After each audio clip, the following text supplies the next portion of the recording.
John. I mean, I guess we could talk a little bit about, there's a lot of, people talking about, obviously people are just assuming Bruce is going to get fired, but we can have this conversation, I guess, for his 10 years here at K-State so far, that it's kind of, people have been mentioning his resume, that he's only gotten out of the first round one time. And, that his tenure. That wasn't when K-State was even favored. Yeah. I mean, besides the UMBC game, which, I mean, UMBC was a 16. Yeah.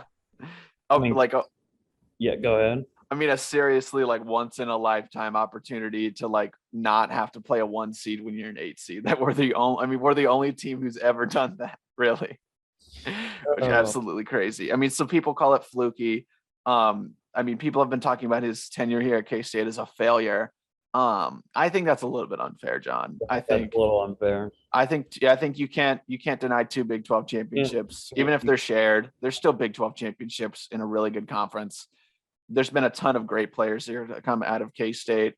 The stuff in between hasn't been great, but I think you can't deny some of the success he's had. I think he has the third most winning percentage of all K-State basketball coaches. I think behind who are they? Jack Hartman, I think, is one of them, and I think Lon Kruger is the other one. But yeah, don't put that on the paper or anything. But I mean, he's done a lot for not only this basketball program, the university, but also the community. When I think he was the first coach to accept the cut in terms of the COVID paychecks when the athletic department was facing some money issues. They'll have to cut the bills a little bit. I mean, great dedication for Bruce. I understand he has a lot of love for this university, but I think it's just starting to come most likely to the conclusion with the writing on the wall that,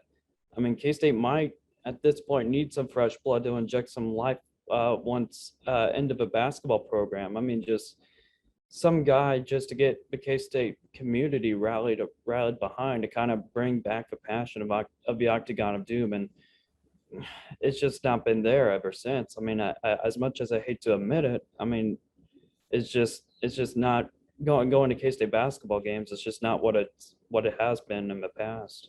Yeah, it hasn't been the same. You mentioned some of the stats. I went ahead and pulled them up. Yeah, he has the third most wins all time at K-State right now, given there's no chance he's ever going to pass second and first. Jack Hartman's first with 295, Tex Winter's second with 262, Bruce is third with 161. He has 3 of the 7 winningest teams by year in K-State.